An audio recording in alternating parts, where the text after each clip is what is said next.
Hello guys, আসসালামু আলাইকুম।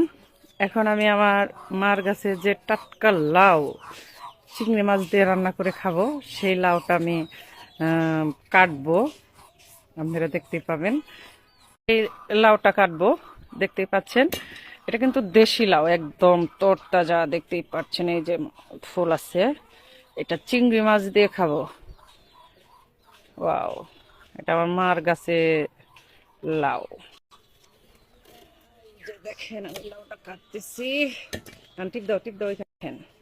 অবশেষে লাউটা কিন্তু আমি কেটেই ফেললাম, দেখতেই পাচ্ছেন। আপনাদের সকলের দাওয়াত রইল চিংড়ি মাছের, লাউ দিয়ে চিংড়ি মাছ, সুস্বাদু খাবার, আর সাথে একটু ধনিয়া পাতা। আমি যে লাউটা কেটে নিয়ে আসছিলাম, সে লাউটা এখন আমি সুন্দর করে ছিলে আমি ধুয়ে নিয়েছি। আমি এটা এখন রান্না করব।